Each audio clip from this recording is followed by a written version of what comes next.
Star Wars needs to return to the old republic. There, I said it, and I'm not ashamed of it. And a lot of people are hopeful that this is going to happen. Eventually. As much fun as it is playing around in the Imperial era and seeing just about every angle of the Galactic Civil War, I feel like it's time to focus on the Old Republic. I know there is a Knights of the Old Republic remake game coming. Wait, it isn't happening. Hold on, it is happening. I'm so confused. Is it happening or not? Even if it is, not every Star Wars fan plays video games. Not everyone knows the stories of Bastila Shan, Revan, Darth Sion, Darth Nihilus, or how the Sith once had numbers comparable to the Jedi. Not every Star Wars fan knows that there was a Jedi Civil War or a galaxy-wide Mandalorian War, and that these things would make excellent storytelling on screen. So, what is Disney and Lucasfilm waiting for? The Star Wars fans that know about these characters and stories have been begging for it for years. When the Old Republic timeline was created through video games and novels, George Lucas saw them as fun stories, but not his stories to tell, and he was right. There were specific timelines he wanted to talk about. The Clone Wars era, the Imperial era, and maybe even the New Republic era if he ever got around to it. And stories taking place within a short timeline and window compared to what the expanded universe brought to light. But now that George Lucas isn't creating the visions for Star Wars anymore, it's time to explore the greater history of the galaxy far, far away. Hello everyone, I'm Gerald. During Star Wars Celebration 2023, Lucasfilm revealed 2 new timelines that the franchise will explore. One is the New Jedi Order, with a film set to reprise Rey. Aside from the less than satisfactory reaction that fans gave this new character, is it really wise to keep telling stories in the modern timeline? What will be the threat? Will there be any real danger for our heroes? As far as hype goes, I'm less excited for this one. I'll still watch it, but I'm not going to get my hopes up for it. Maybe I'm just ready to move on from the Imperial/First Order period. The second timeline revealed is the Dawn of the Jedi. This one interests me very much. If you don't know this period, it's roughly 25,000 years prior to the Phantom Menace, or the Skywalker era. Maybe that's what I should have been calling it all along. I'm ready to move away from the Skywalker era. Anyways, the Dawn of the Jedi is just that, the beginning of the Jedi Order. But mind you, this is not the Old Republic. The good news is that it should lead up to the Old Republic. If you don't know the era that will be explored in the Dawn of the Jedi, let me sum it up. It's the time when the Force is first harnessed and the Jedi Order is born. Yeah. Pretty self-explanatory. This is before the Jedi and the Sith, but it would birth both factions, eventually.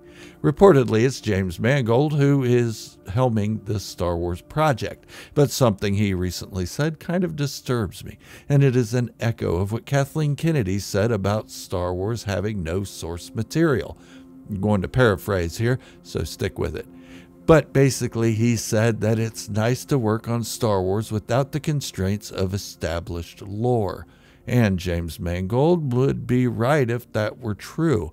You see, the Dawn of the Jedi was a comic series released just before the Disney buyout of Lucasfilm and Star Wars along with it. And the comic touches on the beginnings of the Jedi Order. So if you were looking for a live-action version of those comics, you're probably going to be disappointed.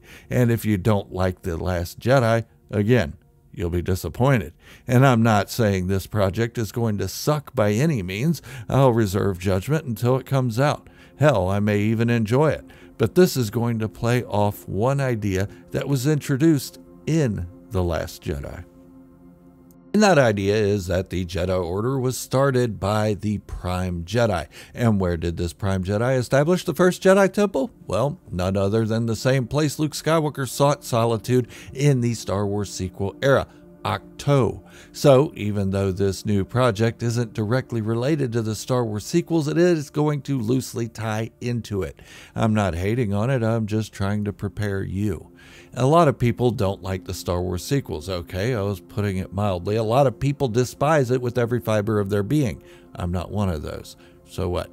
But with the new canon story of the Dawn of the Jedi trying to tie into The Last Jedi, that I think is safer storyline would be the Old Republic. And maybe the Dawn of the Jedi will lead into the Old Republic eventually. But as a side note, the Old Republic is listed in the new canon Star Wars timeline. That could be a few different reasons. The first is that Darth Bane exists in the Disney-led Star Wars canon. The creator of the Sith Rule of Two was shown as a vision to Yoda in the Clone Wars. It's hard to ignore that. The second is that the aftermath of Malachor V was shown in Star Wars Rebels. While the Clone Wars was created during George Lucas's ownership of the franchise, Star Wars Rebels was created during the Disney era. The third reason of the Old Republic has to exist in the new canon timeline is that there is a Sith Eternal Legion of troopers named after Revan in The Rise of Skywalker. And though it doesn't tell the story of Revan by any stretch of the imagination, it confirms that he existed. Look, I'm not hating on anything Star Wars. If Disney didn't create these shows, there'd be a lot of YouTubers out there asking if you would like fries with that. In other words, we would only have the ability to talk about 6 films and a couple of series and some novels. How many YouTube channels do we need for that? I'm not saying I'm an unskilled laborer. I do make a modest living without YouTube, but for some people this is their bread and butter, and I'm glad that Disney has created so much for them to talk about, but I think they're focusing on the wrong things. Thank you for Andor. Thank you for pulling Boba Fett out of the Sarlacc, but all roads seem to lead to the sequels. Hate them or love them, we have to admit it's time for something different. Who wouldn't like to see Revan come close to taking out the Republic, or Darth Nihilus devour an entire planet's force energy, or the end of the Old Republic with the Sith being destroyed by the Jedi, leading Darth Bane to create the Rule of Two? Yep, a lot of Darths in the Old Republic, and create the stories where they do not lead to something Skywalker Saga tie-in, although that too is probably inevitable. I mean, Bane's Rule of Two leads to Darth Plagueis the Wise, then to Palpatine, then to Darth Vader, so I guess all roads do lead to Skywalkers. Okay, let's still do the Old Republic anyway. There's the Rakatan Infinite Empire that could be explored, which also helps with the story of Revan. If you've seen the Andor series and think you've never heard of the Rakatan Infinite Empire, think again. The Kyber crystal that Luthen Rael gives Cassian Andor as a down payment is from the Rakatan. Luthen even says it. With all these tie-ins to the modern Star Wars stories in the Old Republic, it's hard to say that Disney is completely ignoring the era.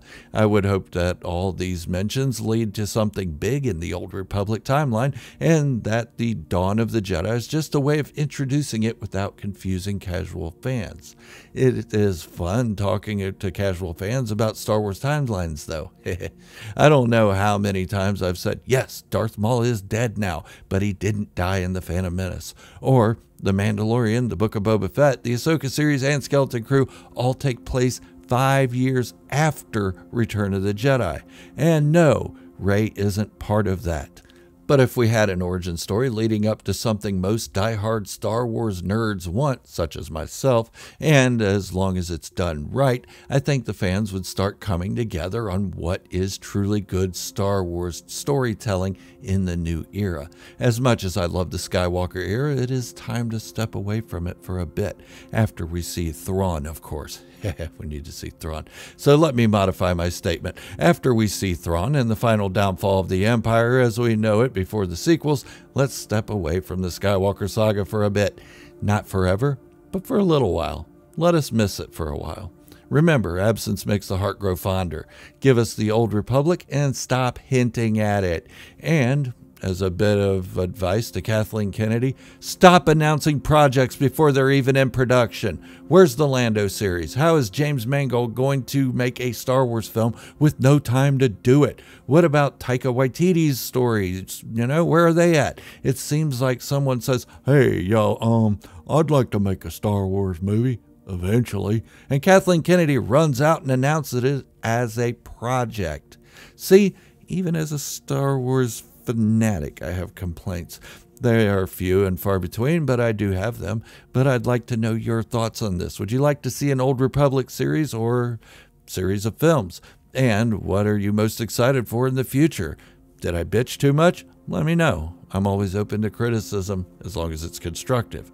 Before I go, don't forget to hit the subscribe button and give the video a thumbs up. It really does help me make more videos. And I want to give a big thank you to all who subscribed and watch my videos. Also, an enormous thank you to the channel's members and those who support me on Patreon. You really do help move this channel forward.